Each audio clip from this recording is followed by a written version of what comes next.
Bem-vindo, bem-vinda, bem-vinde. É o professor Marcelo Ferreira, Diretoria de Ensino Região de Mojimirim, Secretaria de Educação do Estado de São Paulo, Grêmio Estudantil Paulista. Estamos nesta terceira reunião de trabalho mensal, junho 2023. Começo do mês de junho, passamos pela diplomação de Grêmio Estudantil, das diretorias, uma diplomação muito festiva, muito alegre, onde passamos pela pauta que vamos desenvolver neste 2023 com todas as nossas escolas. A aguardar aqui, muito ansiosamente, para que nós começamos já o desenvolvimento dos nossos projetos e vamos pensar a equipe gremista estudantil, o coletivo de colegiado escolar dos estudantes, para assim dizer, nós temos a diretoria de Grêmio Estudantil e a Comissão de Direitos Humanos. Nessa videoaula, eu vou aqui ter a atenção dos COIs, que são os coordenadores de organização escolar, que são os nossos vice-diretores, dos nossos paraninfos, paraninfas, que são os nossos auxiliadores nessa caminhada no Grêmio Estudantil Paulista, para que nesta atenção nós possamos, nessa formação, compreender o papel da Comissão Gremista Estudantil de Direitos Humanos, toda a sua formação, toda a sua proporção e o que ela propõe para a escola, o que ela propõe de projetos, de entendimento, de pensamentos em relação aos direitos humanos. Também aqui vamos emprestar Giovana Souza, minha irmã querida, minha grande intelectual, nossa professora também do núcleo pedagógico, responsável pela disciplina de História, vai nos ofertar aqui também uma possibilidade de entendimento como que são os direitos humanos e como que são o seu surgimento, dado o período da história da humanidade e a nossa defesa para que os direitos humanos sejam cada vez mais praticados e exercitados. Então, desde já, muito obrigado por essa atenção e vamos aí, meu guerreiro, minha guerreira, guerreiros, olá! Vamos para cima, vamos pensar essa condição de Grêmio Estadual Paulista, pensar a Comissão de Direitos Humanos. Então, nós temos, passadas as nossas eleições, passada a nossa diplomação, passado o momento pelo qual nós fomos eleitos e nós conversamos na escola, todos os projetos que desenvolvemos, nós aqui pensamos e estamos referendando que logo a seguir foi eleita a Comissão de Direitos Humanos por gremistas estudantis. Né? Ele é um colegiado consultivo que promove e pensa, junto com o corpo docente, junto com a equipe escolar e junto com a sua comunidade, desenvolver ações voltadas para o ambiente moral socioeducativo, para o ambiente escolar, para essa questão da harmonia, da convivência, aonde nós vamos construir uma escola libertária, uma escola que nós possamos combater toda e qualquer prática de preconceito, quando a gente possa uma escola que nós possamos combater toda a prática de discriminação e assim atender à legislação maior em que diz respeito aos direitos humanos. Da mesma forma, nós vamos aqui rejeitar e combater toda a condição de violência, privilegiar a solidariedade, privilegiar a generosidade, respeitar a vida. Ou seja, a Comissão de Direitos Humanos, ela vai, de alguma forma, desenvolver a todo tempo, o tempo todo, uma condição de pensar o bullying, pensar o cyberbullying, tudo que está na opressão, que está naquela condição de aflição de um para com o outro, ou de outros para com os outros.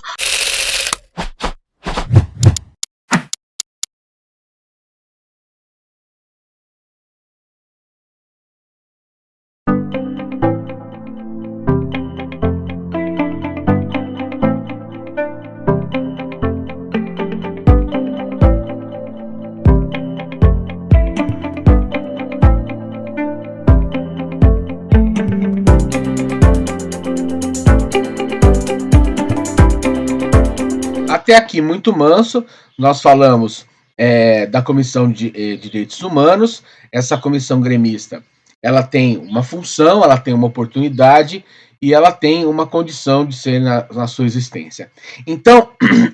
nessa condição de trabalho que essa Comissão de Direitos Humanos, Grêmio Estudantil é chamado, nós vamos perceber que os direitos humanos são tudo aquilo que nos relaciona para preservar a vida.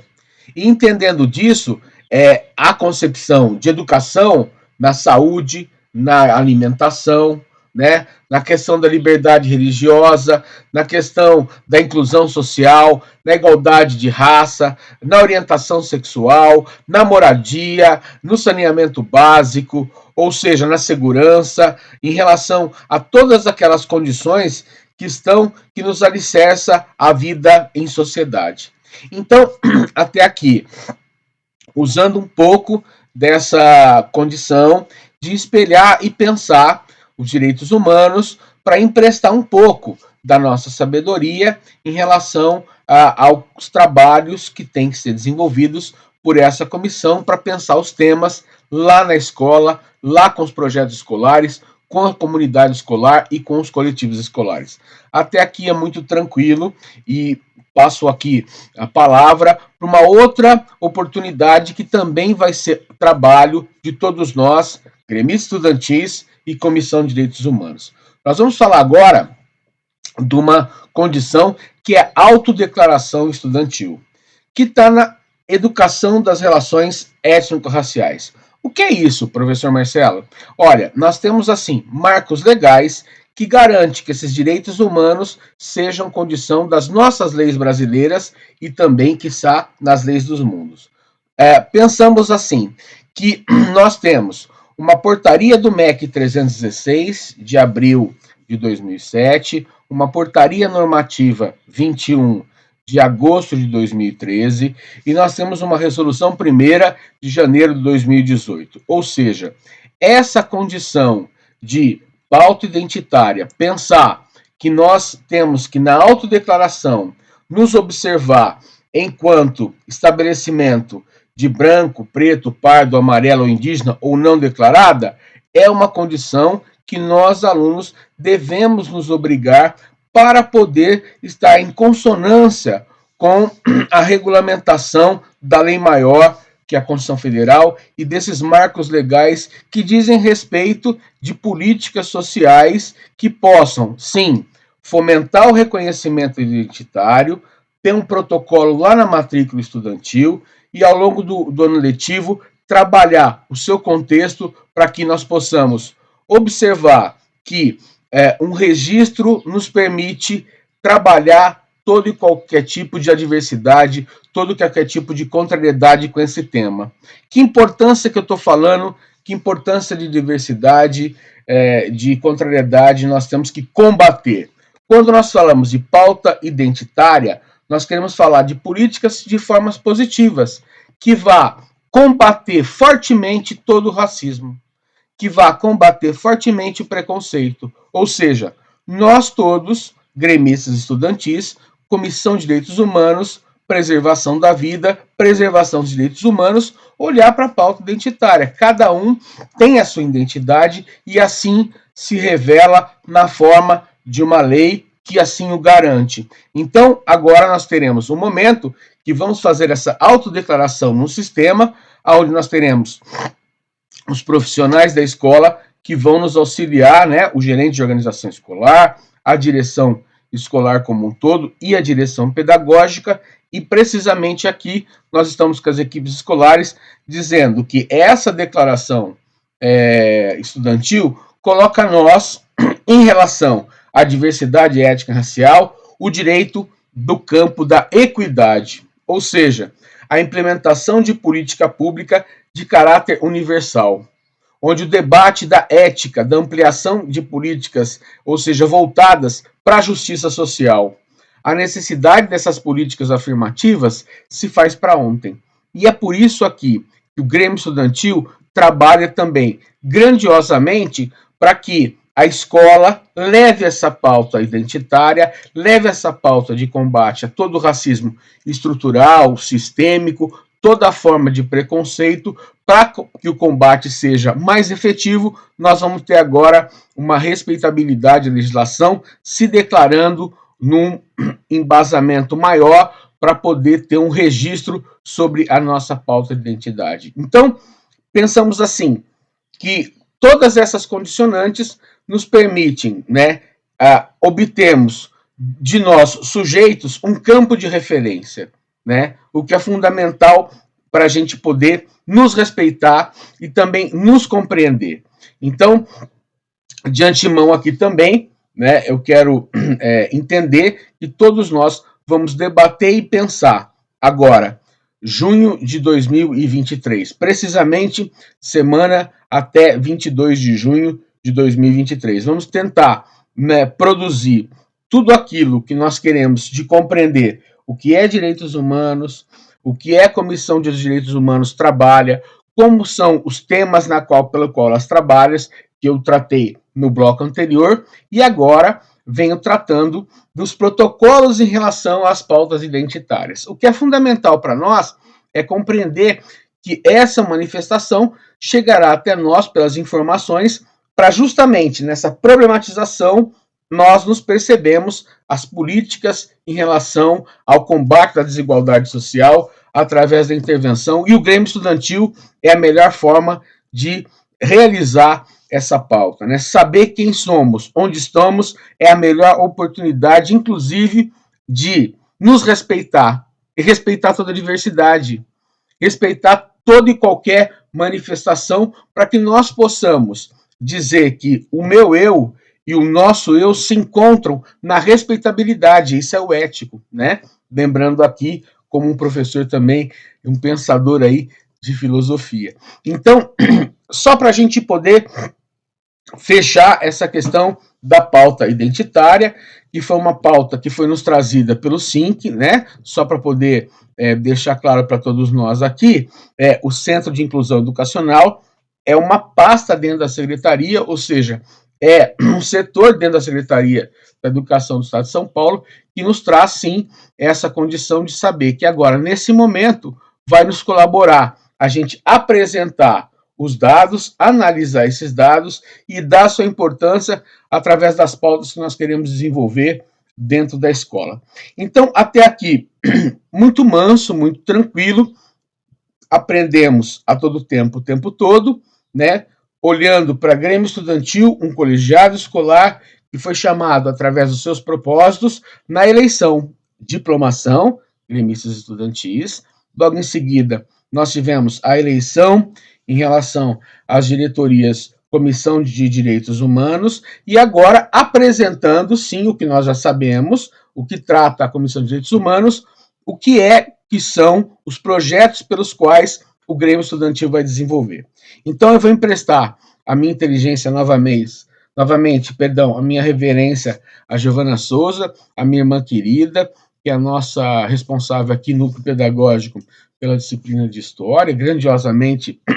ela sempre nos atende e vai nos emprestar um pouco dessa reflexão para poder, no tempo e no espaço, no processo histórico, aprender sobre direitos humanos. Vai lá, Giovana, passa a palavra. Olha!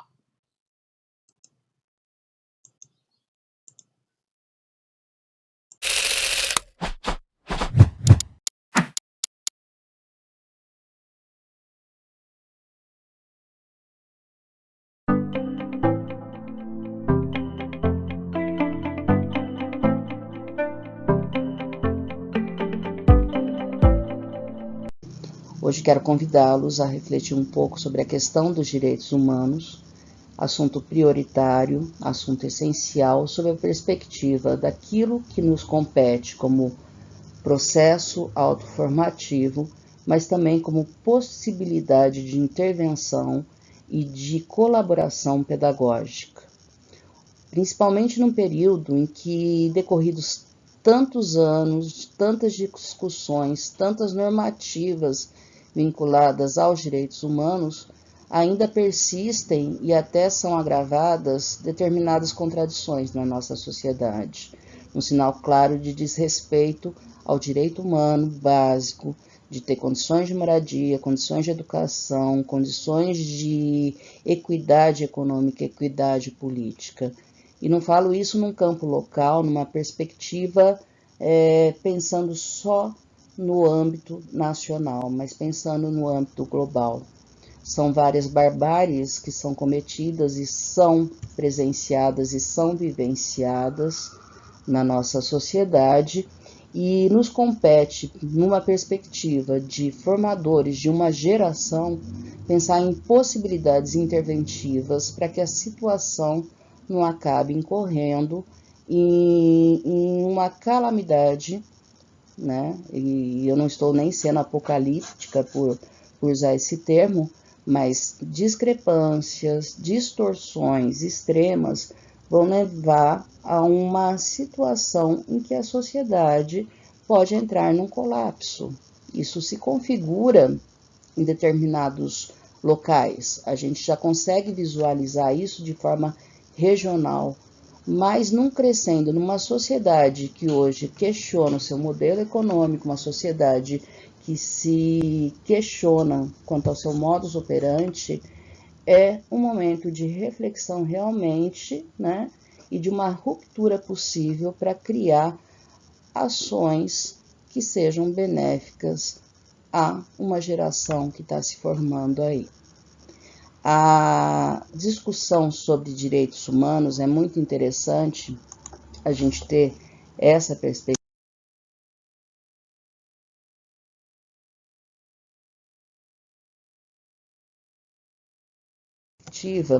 Ela sempre teve esse teor, esse conteúdo político, ideológico e contextualizado. Vi de situações, por exemplo, em que, se a gente pensar em termos de direitos humanos, fazendo uma linha do tempo, né, e fazendo uma verificação, por exemplo, no que se estabelece durante a Idade Média no mundo antigo, sob a perspectiva de uma leitura religiosa, de uma vontade divina, e que promovia, de certa forma, a sociedade estamental, onde por vontade divina você nascia ou numa situação de servidão, de opressão, ou você faria parte de uma realeza que te daria direitos estabelecidos, a gente vai perceber como a definição de direitos humanos, num contexto identitário com o período que se vivencia, como essa definição é variável de acordo com a organização de vida social que se tem. Então, nós temos 3 fundamentações filosóficas ao longo do tempo que a gente pode estar destacando quando se trata dessa discussão de direitos humanos. Essa concepção idealista, que é vinculada a essa percepção abstrata de direito como natural, né? Dependendo da classe onde você nasce, isso está estabelecido, seus direitos são esses e são imutáveis. E há um movimento que acontece ao longo da história, estritamente vinculado aos movimentos sociais, políticos e econômicos que acontecem, em que, por exemplo, o Estado passa a ser reconhecido como aquele que legitima de forma jurídica a questão dos direitos humanos. Então, direitos humanos só passariam a existir se inscritos em lei. E a perspectiva, por fim, dessa fundamentação filosófica, né, na sequência idealista, positivista, desse caráter que se toma, principalmente no século XX, acontece prioritariamente no século XX, esse caráter histórico-estrutural que é fruto de um processo político-social e extremamente vinculado, então, às lutas sociais. Então, nós temos essa percepção de direitos humanos ao longo da linha do tempo histórica, né, como fruto de uma vontade divina, que é um caráter que a gente vai encontrar bastante no mundo feudal e nos estados absolutistas, aqueles que são emanados do poder do Estado, que versa sobre a competência legislativa do Estado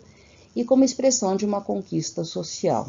É muito interessante perceber que nessa formação dessa nova classe social, dessa classe operária urbana industrial, também as contradições aumentam, porque com a ruptura do Estado absolutista, Revolução Industrial, essa percepção da propriedade, do mundo burguês, né? Também há esse crescimento das contradições e da exploração do operário.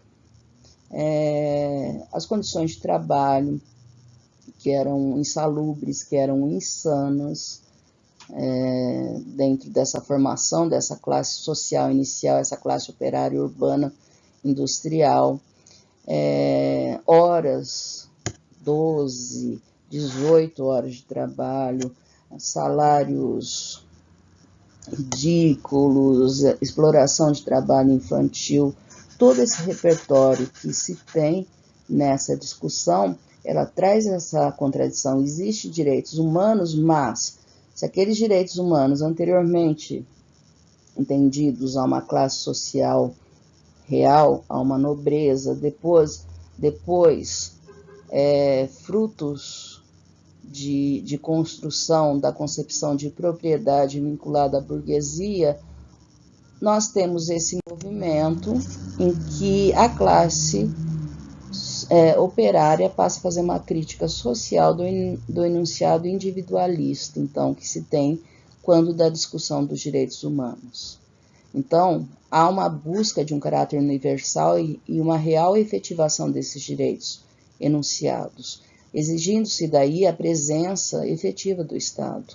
uma ação positiva desse Estado para criar condições institucionais para garantir condições de vidas qualificadas. E temos dentro desse movimento, dessa linha do tempo já proposta, o que eu chamaria de grande momento daquilo que até hoje redefine, redesenha e delimita os espaços da discussão dos direitos humanos. No século XX, quando pós-guerra, principalmente Segunda Guerra Mundial, todo esse movimento que temos vinculado à Guerra Fria, a descolonização da Ásia e da África, o surgimento das multinacionais, desses grandes conglomerados, então, econômicos, e também o uso ostensivo e intensivo das fontes de energias e recursos naturais. De certa forma, lá no começo, então, do século XX, nós temos aquilo que modela, oriundo, sim, de uma discussão que vem após a Segunda Guerra Mundial, quando cientes das situações vivenciadas no Holocausto judeu, as situações dos campos de concentração, quando se repensa toda essa estrutura, vem esse discurso vinculado aos direitos humanos nos moldes que conhecemos hoje, inclusive com a criação das instituições que estabeleceriam normativas que seriam esse olhar sobre o que acontece com a humanidade.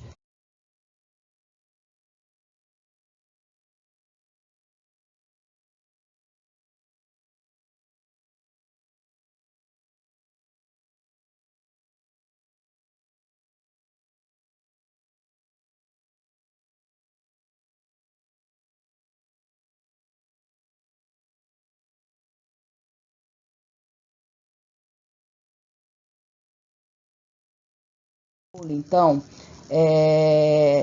pensar que não basta que cada Estado aprove internamente uma declaração de direitos. Nós vamos pensar em termos de direitos internacionais, regras que vigorem e que preservem o ser humano em todo esse aspecto que não é só o local, não é só naquele âmbito nacional, mas esses direitos internacionais que vão ser, por exemplo, estabelecidos e moldados com a ONU e com a Unesco. Mas, ao mesmo tempo, se vê essa contradição se formando, porque se estabelecidos os direitos humanos,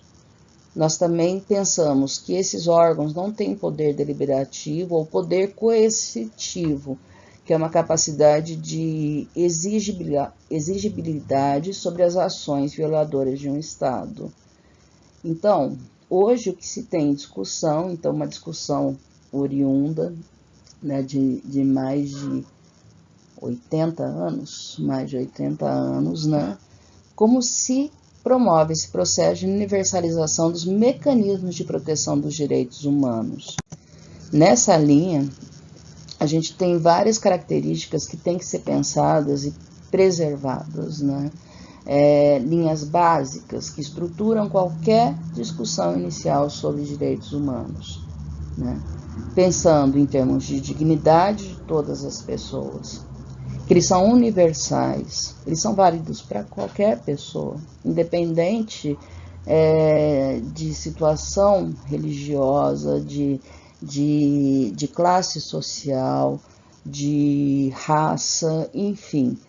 sem qualquer tipo de discriminação ou diferenciação. Eles são relacionados entre si. Os direitos humanos, eles devem ser aplicados igualmente. A falta de um direito pode afetar os outros. Eles são indisponíveis. Nenhuma pessoa pode abrir mão do seu direito, né? Se eu falo todos têm direito à educação, não se trata de uma sociedade decidir que as mulheres não têm direito à educação e a pessoa vai abrir mão desse direito. Algumas questões são indiscutíveis e são indisponíveis e são imprescritíveis. Eles não têm prazo, eles não perdem a validade. Hoje, em período de tantos conflitos construídos, quando a mídia nos mostra situações em que o ser humano não tem acesso à moradia, não tem acesso à educação, o ser humano é violado no seu direito de ser, estar num local, ele é expulso do seu país, ele sofre violência física, doméstica, em que o ser humano é tão agredido, né? E que há tantos conflitos também construídos no campo ideológico, no campo das ideias, a polarização, e eu trago isso como reflexão inicial, essa polarização, de certa forma, não está atrapalhando esse debate hoje em dia, na sociedade, no mundo contemporâneo.